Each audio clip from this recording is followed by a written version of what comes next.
only one more left now, Lou. Caldwell.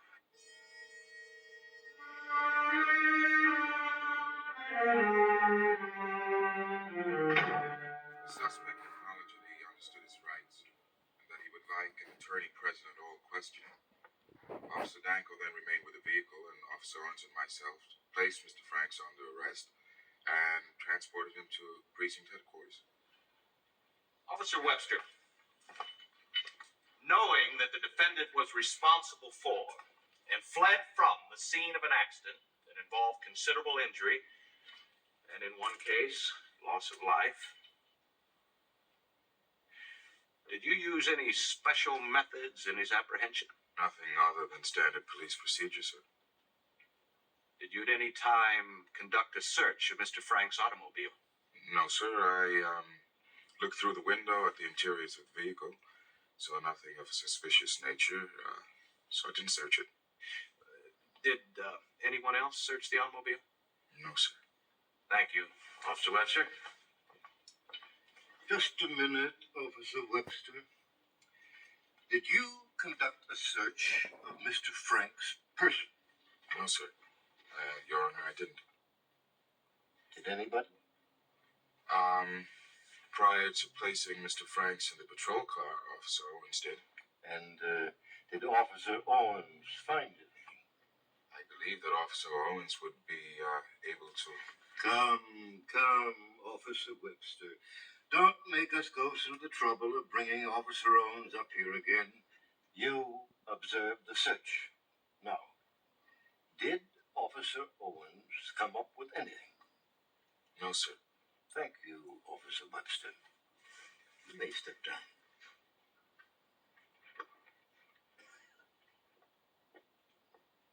Your Honor, the prosecution, having proved a prima facie case resulting from a felony hit and run, now rests its case.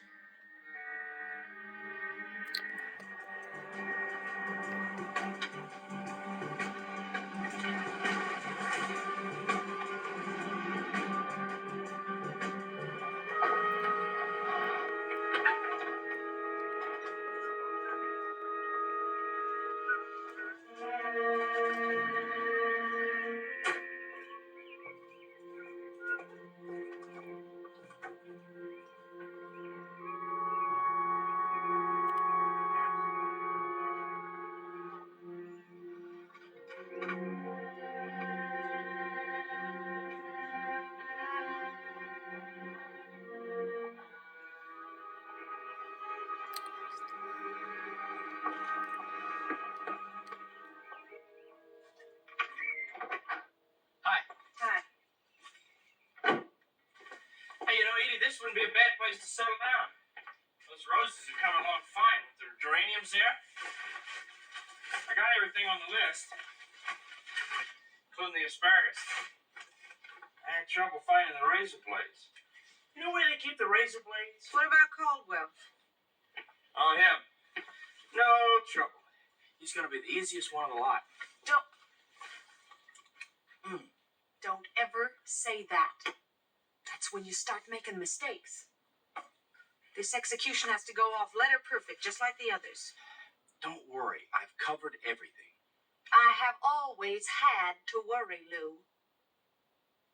You've forgotten what happened to Mama when Judge Ralston sent Daddy to prison, how she withered away and died? Oh, don't start with that even. Even when Caldwell and that board vetoed Daddy's parole and he died in that place, I kept us together as a family. Come on, Edie. Daddy is cold in his grave because of those three judges, those three high and mighty judges. No fairness, Lou, no mercy. Just condemn. Condemn! Well, Judge High and Mighty Caldwell, for the crime of murder, I sentence you to die in the gas chamber tonight. I met this lovely young lady in the parking lot. Informed me she's gracing our table for lunch. Now, what I said was that I wasn't about to miss out on a chance to have lunch with the Police Academy's most famous graduate. This excellent woman is far too good for you, Mike. Admittedly so, sir. And speaking of women, in 1937, in a state that shall remain nameless, a woman was accused of first-degree murder. There was not the slightest doubt as to her guilt, and the penalty at that time was death by electrocution. The judge so pronounced that sentence. The sentence, however, was never carried out. The judge immediately freed the woman and sent her home. Anyone can tell me why? Well, assuming that there were no violation of rights, no errors in procedure. Was there a later plea of insanity? Nope. Mike? Was she in good health? Fair question. She was. Gentlemen, your minds. Remember, you're the ones who are going to change the police department into a thinking, reasoning organization. Well, we seem to have lost track of our condemned girl. Any guesses? What if she were a Siamese twin? Then you couldn't execute one without killing the other. Perfect. Absolutely right, Jill. This woman is far too good for you, Mike. Poignantly obvious. This is true. What's good in this place? Ah, I think it is Oh, good. salad. Yes, the enchiladas are you did. Okay. Caesar salad. Yes,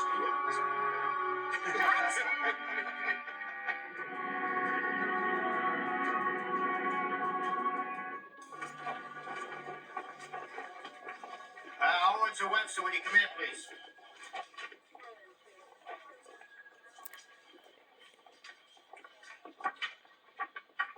I hate paperwork. There are very few things in this world I hate more than paperwork. Now, there is one thing I do hate more.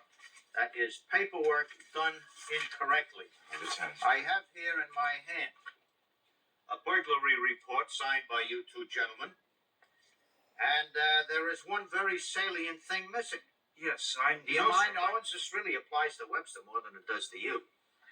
You left out a physical description of the area. One small thing. I mean, without that, all else is meaningless. I might have expected it from Owens, but not from you, Webster. Lieutenant, what we were trying to say is that we realize our report is incomplete, and we were on our way to tell you about it. We have a couple hours to spare before we see Judge Caldwell, and we figured we could complete it then, on our own time.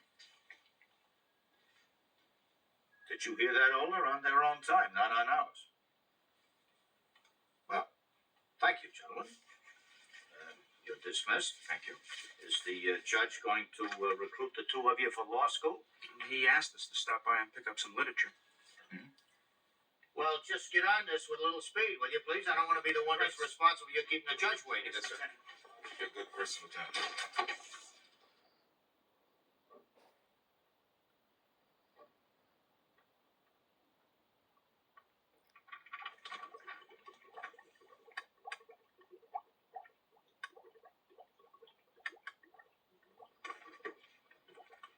Not a sound.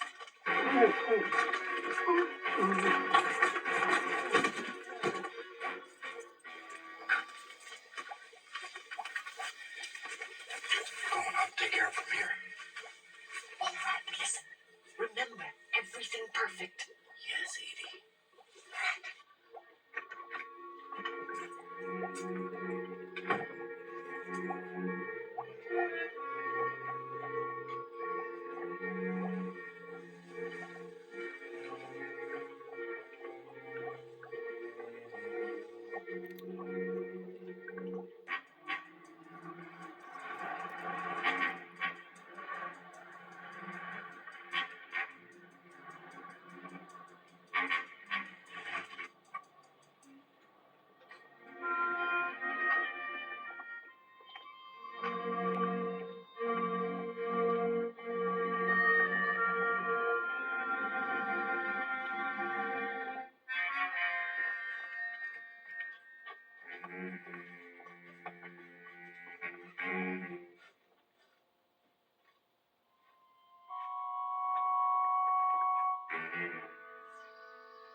coming around the turn, you know, dragging it slow. And the lieutenant's standing up there every time we see. Come on, Webster, come on. Here, let me help you with that. That's pretty bad, dropping things at my age. Chris, it depends on who's looking at what. I'm going upstairs. My name's Chris. Hi, Chris. I'm Nancy.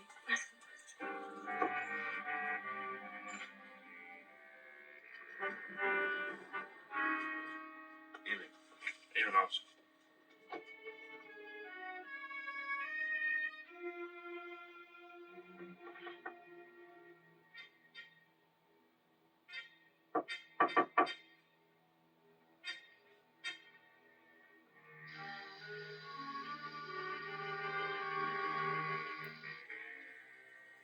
Gas. Judge Caldwell? Judge Caldwell?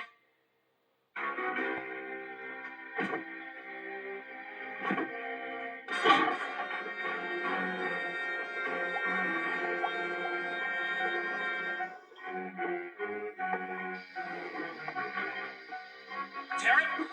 Chris, this way! Get the window. Don't break it. Don't want to hurt anyone down there. Knife. It's gonna be a knife this way. Find the phone. Get emergency over here. It's locked. Operator, police emergency. Send ambulance to 2160 Monroe Street, apartment 5B.